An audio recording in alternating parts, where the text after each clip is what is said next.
Hello, welcome to Unequal Sequel. Extra. It's gonna be May. Yes, I made that joke again. You did. It's officially May.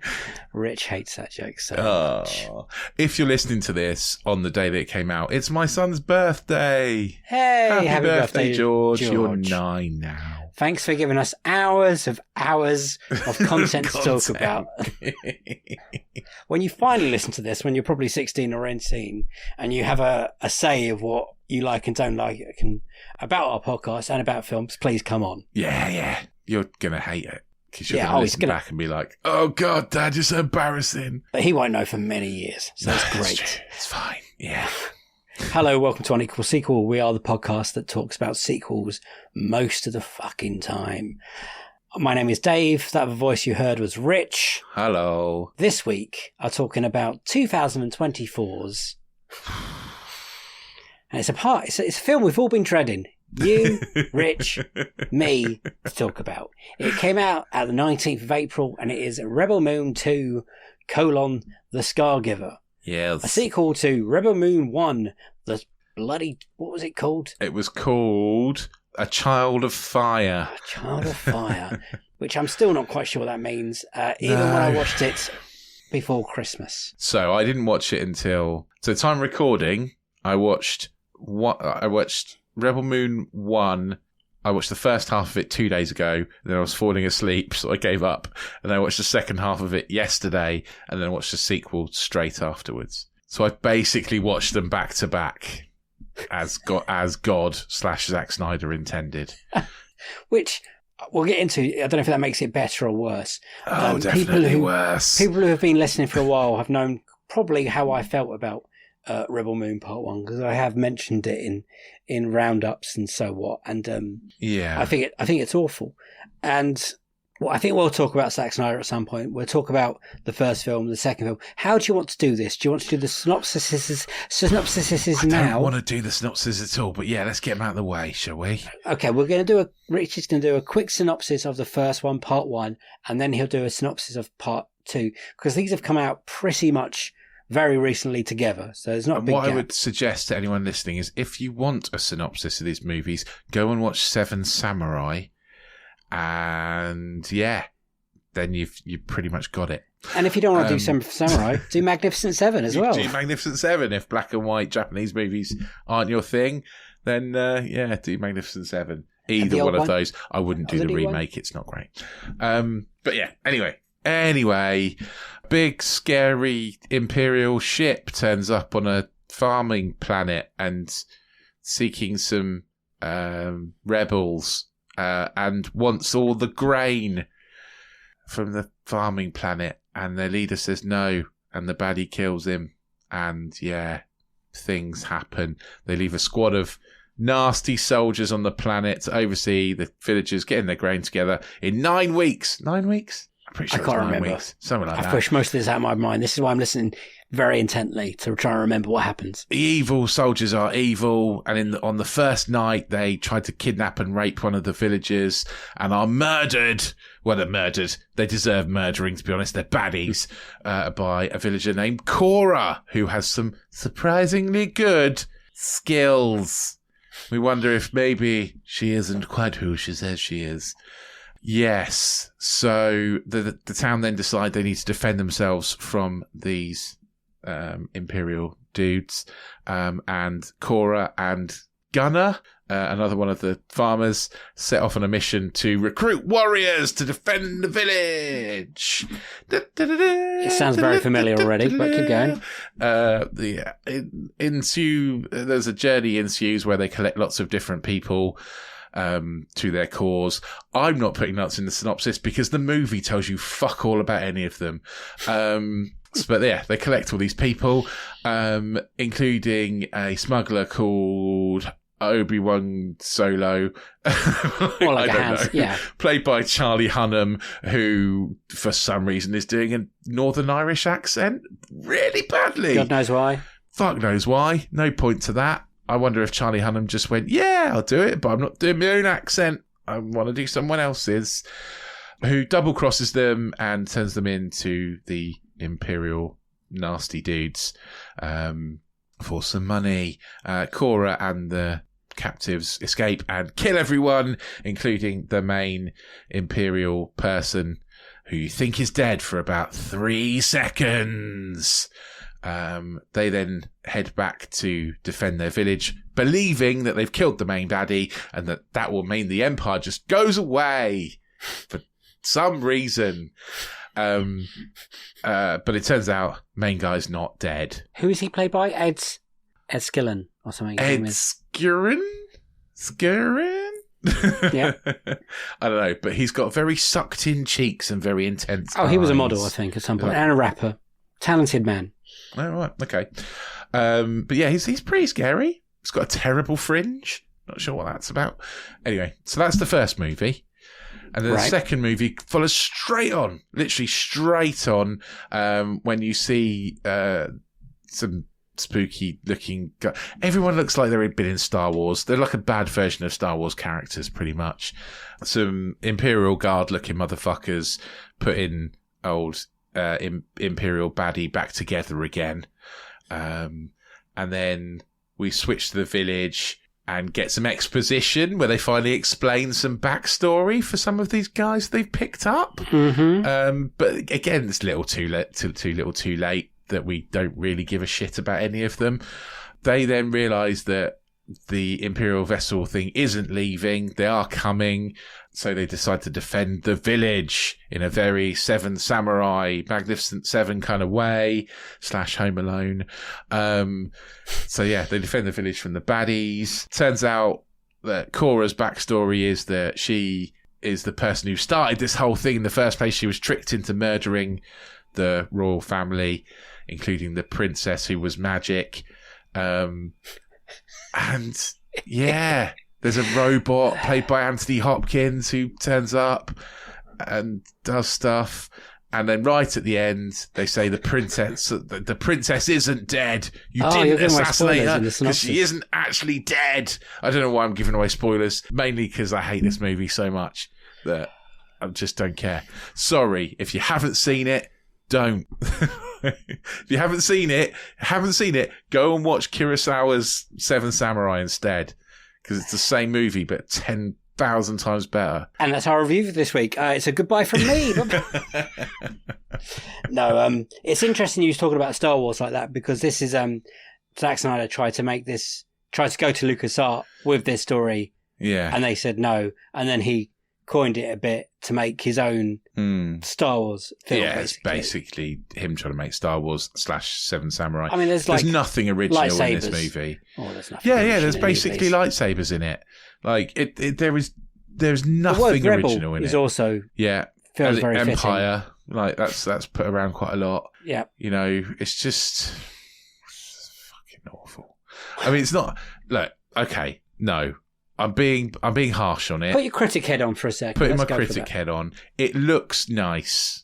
There are occasionally there are a few CGI bits where you go, that's a bit ganky, but for the most part, it looks all right. It fully expects you to care about people, but gives you no fucking reason to care about any of them. That's my main problem with the plot and that's the main problem with the first one, I would say. Yeah, more it wants you to care about these people, but for no reason. And then the second one sort of goes, here's a big exposition dump. We're going to dump everyone's backstories on one of whose backstory is I grew up in a village. All right. I'm here fighting because I grew up in a village like this one. Okay. Fine. But they all hate the Empire, and yeah, I mean it's very thin. It's very thin, and it's like it's written by an AI again. You know, it's two films which should have been one film, shortish film. Yeah, it should have been a lot shorter. It's very long. They're both 2 hours long. And so if you put them together into one film, I mean, I know it's based on Seven Samurai, but it doesn't have to be bloody 4 hours long. No, I remember watching that first one, and it is awful. Like there are slow-mo parts in that first film. Oh which my god, I don't know why they've made it into slow-mo. And I'll give you a quick backstory of what Zack Snyder's dream was here. So he was trying to sell his pitch, this Rebel Moon, to places. And he wanted to make each, like, as an Zack Snyder thing, make them 5 hours each kind of thing. Yeah. And Netflix has pretty much said, okay, you can do that, but first you've got to make a more commercially friendly runtime one. So what he's done, he's gone back out, and we are getting these longer versions at some point, which are probably 4 hours. I'd rather stick a piping hot rod up my jack's eye than watch extended versions of these. This is it for me. I'm not going longer than this. No. It's weird. And what's also weird, so he's made these films to Netflix, and they have done well on Netflix. There's no doubt about that. And you just asked me a question, is like, so the budget of the first one's 90 million. The budget of the second one was 83 million. Oh, only 90? This is 166 million on Wikipedia. I've checked IMDb, okay. So maybe that's the two put together? Maybe. I don't know. Or but maybe you that's asked me a question, is, are they hoping, the Netflix people, that this will get more subscribers to Netflix? Well, yeah. I mean, I can't see anyone subscribing to Netflix just to watch this. But Zack Snyder has this weird fan base. And, okay, between me and you, yeah. I like Zack Snyder's films some more than you, right? I don't think there's a Zack Snyder film. Okay, right. Caveat this. I think Zack Snyder is a nice man. Okay? Yes. I'm sure he comes across as quite a nice person. I hate his directorial style. I hate it. I don't like any of his movies. 300 is okay, and that's it. Like, I don't like Watchmen. I love the graphic novel, and even that, I can't get my head around the movie. I don't like it. I don't like Justice League. I don't like any of that stuff. The Snyder Cut makes me want to kick myself in the arse. Like, I just dislike everything he's done. He's just not his. I just don't like his style. I'm more positive. I think 300's a great movie. I think what's the Dawn of the Dead remake he did very early in his career is a decent. I haven't remake. seen that, but again, I'm a real zombie movie fan. Man of Steel is okay. Justice League is rubbish. I don't like what he does with his extended versions. Just make films. Sucker Punch is truly terrible. I haven't seen that. Offensive in some I own ways. Sucker Punch, but I haven't seen it. Oh, it's awful. Watchmen made me angry like you for some reason. He can put visuals on camera and on cinema, and it looks amazing. What he can't do is write a script, and he DOPs his own things. Yeah, and I think sometimes he should have a separate. He'd be a really good DOP though, wouldn't he? Oh, you would rather him have a DOP? I'd rather he'd be a DOP and have a director going like, little less slow mo, please. Like, yes, because he can make things look great. Oh, some of the visuals. I was sat there and thinking that's really nice. Yeah, absolutely. That's his strength. He'd be Zack Snyder, brilliant director of photography. He can make things look brilliant. He needs someone else to be like, you can't make this whole fucking movie slow mo. You can't write it like that either. Some of the dialogue is atrocious in both these films. It really is.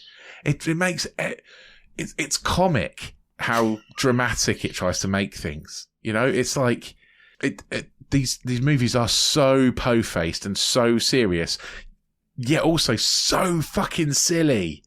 Like, if they took 30 seconds to look at what's going on the screen, they'd be like, oh my God, why are we not laughing at this? They make everything, the slow motion serves to make everything so fucking dramatic when actually it isn't. Like, and his music.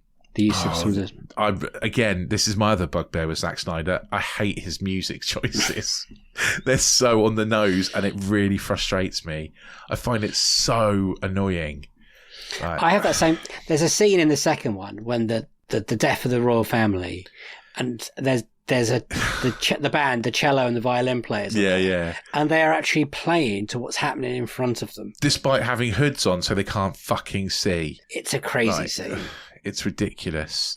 I'm going to say it now. Bugs the hell out of me. I hated the first one. Yeah. Like, it's awful. Really bad. This one was better. And I'm not saying that it's a world beater or it was amazing, but it was better than the first one. Because the first one is just, frankly, it's pointless for most of it. It's just a person rounding up a band like Seven for Samurai, the Magnificent Seven, to take back to the village. Well, yeah, I mean... Which shouldn't be a whole film. It isn't a whole film, is it? Like, that's the thing. Like, it's not a whole film. You have to watch part 1 and 2 together to make a whole film, but then you have to give up half your week to do it. I paused it where I was like, oh, it must be nearly ending. I was 45 minutes into it, and there was still an hour and 17 minutes to go, and I let out, oh, what the fuck? And this is the thing, though. This is the thing. What it should have done is use part 1 to build the characters for you. Build your relationship with those characters. Make you fucking care about them. Oh, yeah. That's what part 1 should have been. And then part 2 is when you kill some of them or have some of them betray you. Like, that's when, and then you go, oh my God, but I was really invested and I cared about that person. So now when people die in part 2, you're like, meh.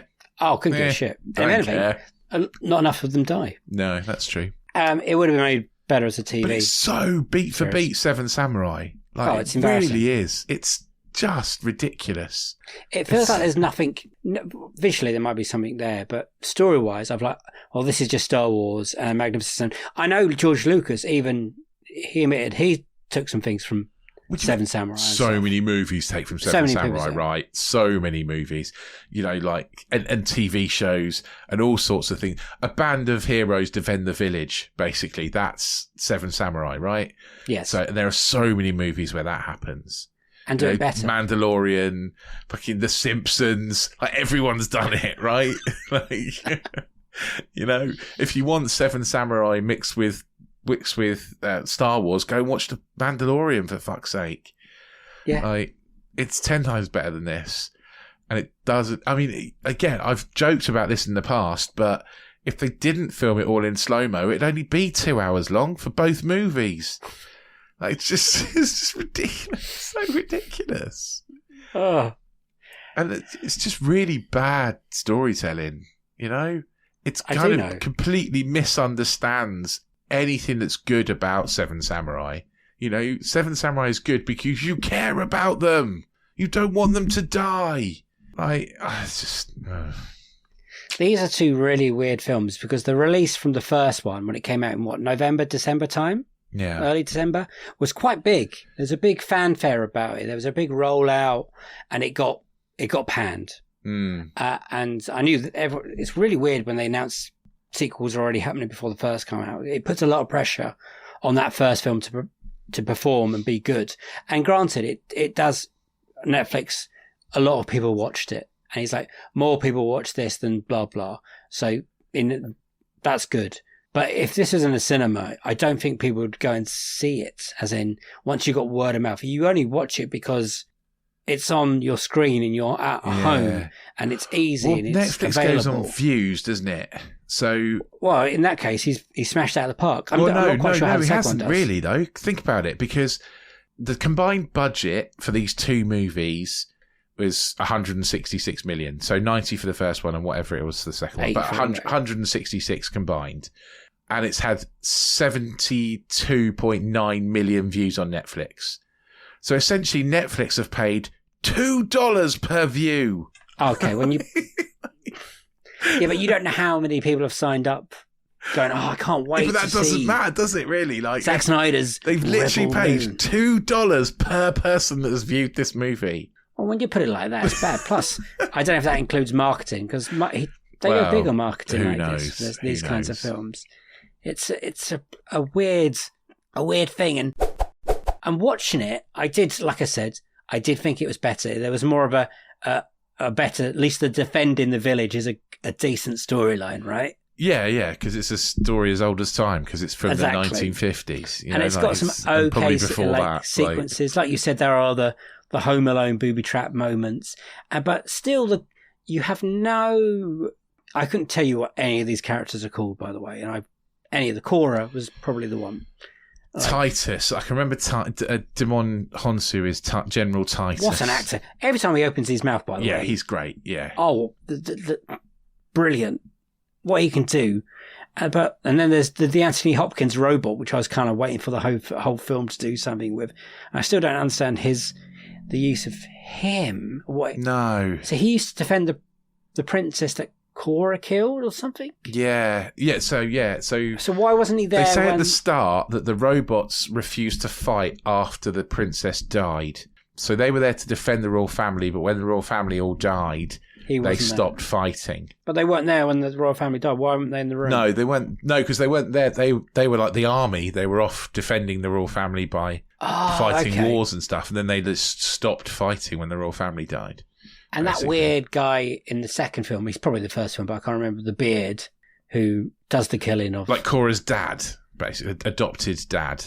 Like he's with the beard, the Thanos. Yes. Yeah. Oh, is that okay? Cora's adopted dad. I forgot that completely, by the way. Yeah. First. And I can't remember what his name is either. He's an English actor. Or again, maybe Irish. Irish, I was going to say, I think. Sorry, he's Irish.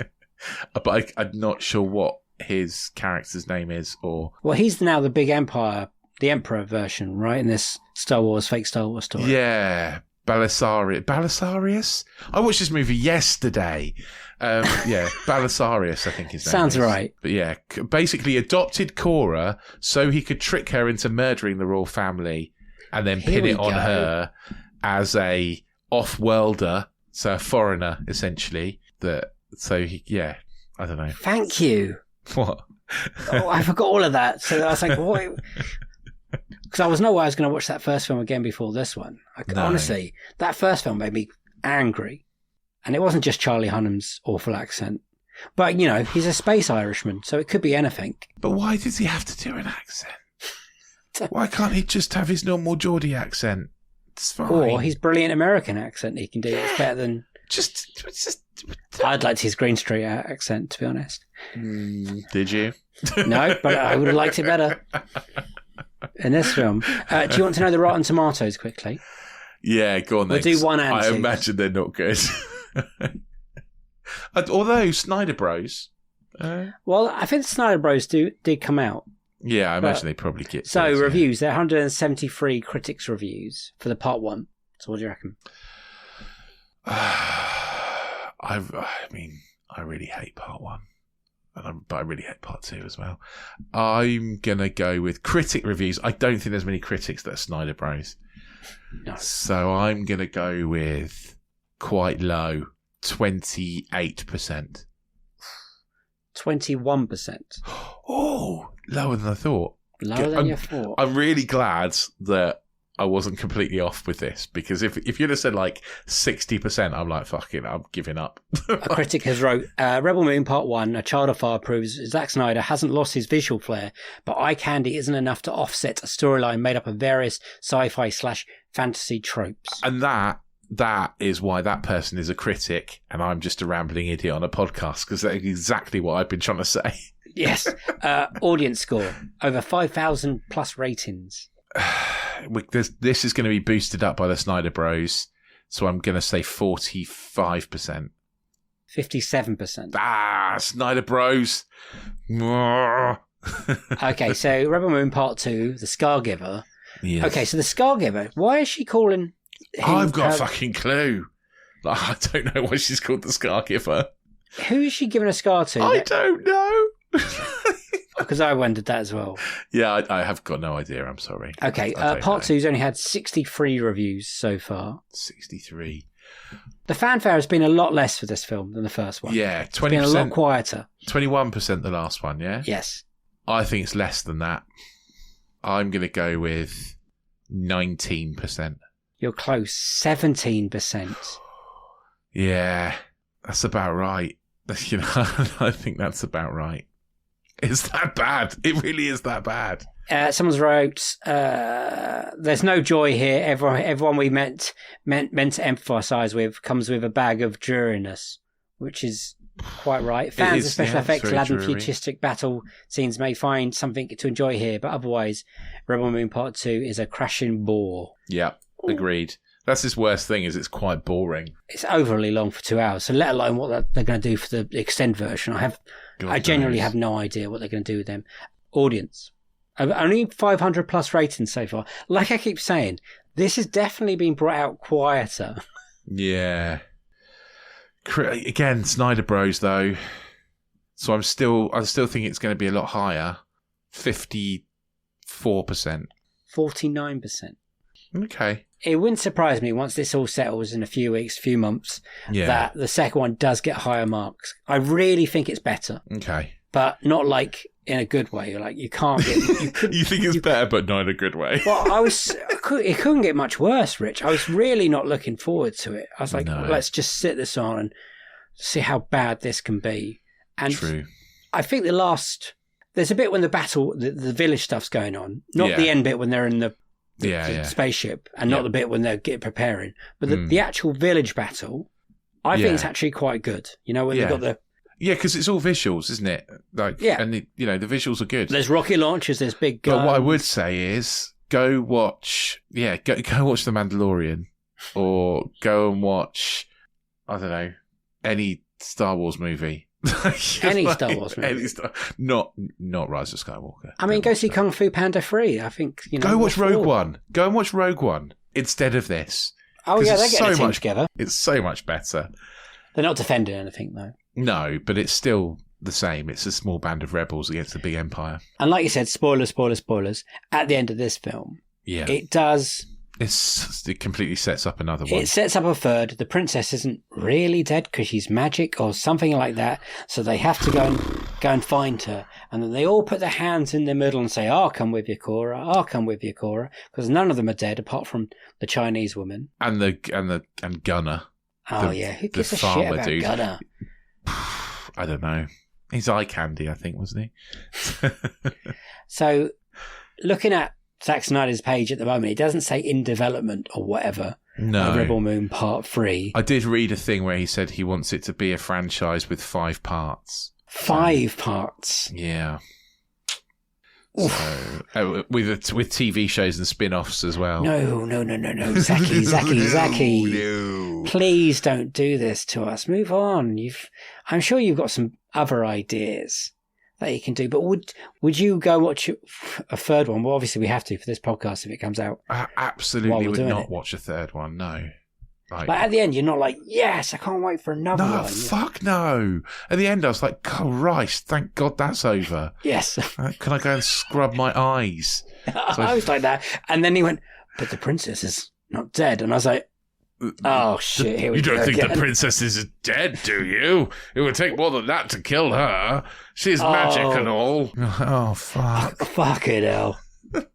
At that point, I was like, oh, fuck, there's another one, isn't there? Dave's going to make me watch another one. But then I realised there isn't another one. It's okay. But at least we got to watch these at home. Yeah, true. I'd be so angry if I went to the cinema to watch this because it's such a waste of a cinema trip. The first one is in the same ballpark for me as Expendables 4. It's that bad. It's truly horrific, and especially in storytelling and the slow-mo. Fucking hell, that slow-mo in the first one is so bad. I think if you're not a Zack Snyder fan in the first place, I don't think you'll like it. Annoyingly, people who even like sci-fi, I think they're going to be angry because they'll be like, whoa, I've seen this film a few times before. You've seen this film so many times before because it does nothing new. Absolutely. Everything in it is borrowed from something else. Like, there is nothing in here. Like, it's plagiarism. It's 4 fucking hours of plagiarism, basically, was what you're watching. So has he made just a film for the people that fucking love Justice League? I think he's made a movie for the Snyder Bros, essentially. He's made Star Wars for Snyder Bros. That's what he's done. Wow. Wow. Yeah. That's a lot of money to do that. That's a lot of money to do that. And how did Netflix roll the dice just because of that fan base? Probably. For what they did. I mean, because they knew they would get dedicated Snyder fans, didn't they? There is a fan base for him. It's weird that a director like that has that power. I don't understand it. I genuinely don't understand it. I cannot think of anything that would make me... anything that he's done that would make me go, that's the man I'm going to follow. It's like a cult. It's almost like a cult. Yeah, it's like a cult, yeah.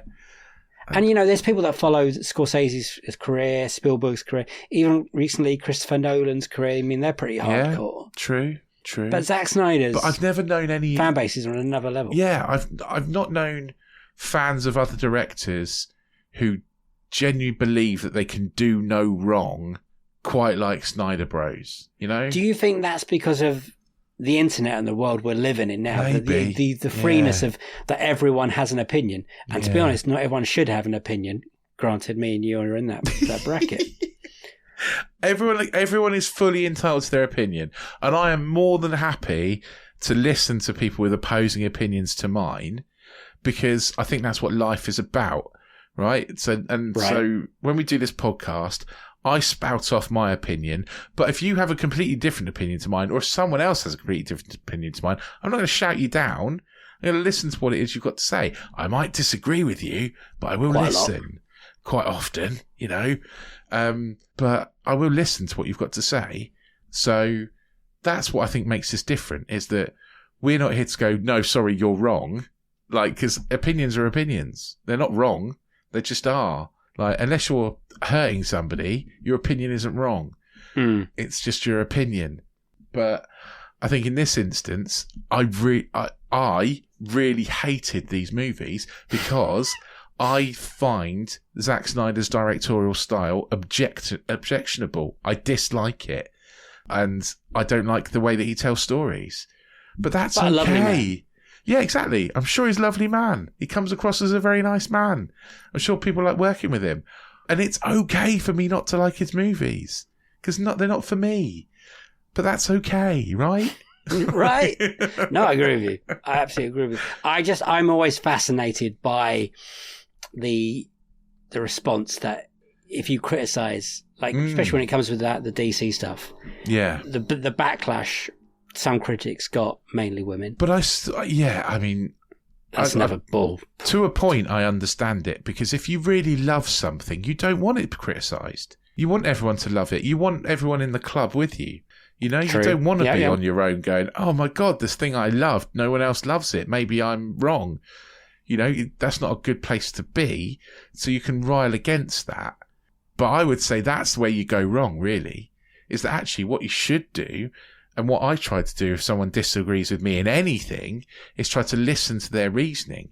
As long as I've listened to their reasoning for why they disagree, I can then make a reasoned decision about whether I agree with them or whether I'm sticking to my guns. Yeah. Unless you're open to other people's opinions and listening to them and potentially changing your mind if you start to go, oh, hang on a second, they've got a point.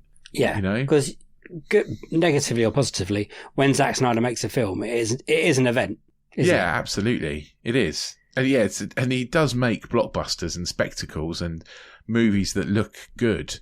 And I think he's got another good film in him somewhere. It's just got to, I don't know, put the brakes on a little bit, like pull it in a little bit more. Slow-mo. And less of that. Do you want to rate it an unequal sequel? Okay.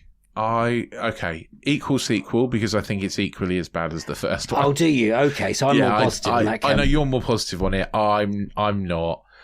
It got me off on the wrong foot because it basically starts with a massive exposition dump, which I find really annoying. I was happy with that because I had no idea what was going on. But I get that. I get that. But I'm like, you've wasted 2 hours of my life making me watch a movie about characters I don't give a shit about, just so you can dump all the exposition in the first part of the second movie? Yeah. You should have done that already. Like, what the hell? Hey, it's Netflix. They should have had a little recap option. Yeah. That's what I went searching for. A little recap thing. So I think it's pretty equal. I dislike them both equally. Okay. And the score? I'm not gonna give it nothing. Very kind of you. Because I think it's there are some things to like visually. There's a lot about Zack Snyder's style I dislike, but I think his visuals are something to be commended. I think it's horribly written, terrible plot, characterization is bad. So I'm going to give it 1 star out of 7. Okay, yeah. I would say it's an unequal sequel because it's slightly better than the first one, because the first one is a garbage fire of a film. So that's me being positive. Second, I think it is a 2-star film for me out of 7. Okay. Because there are bits I frankly I did enjoy, like I said. Yeah, I think maybe bit. 1, actually thinking about it, 1's too harsh. I'll give it 1.5. There we go. I feel that brings us closer together. Yeah. I would say that's not a recommendation to us. If you're not a Zack Snyder fan, you won't watch it. By all means, if you're a massive Zack Snyder fan, though, go and watch it. You'll probably really love it. You'll have the best time ever. Yeah. Oh, the Lord has spoken. He's there.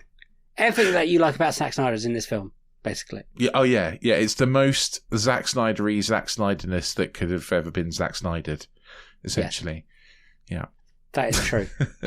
So, watch it if you want. I've got nothing else to say about it. Rich, can you see us out?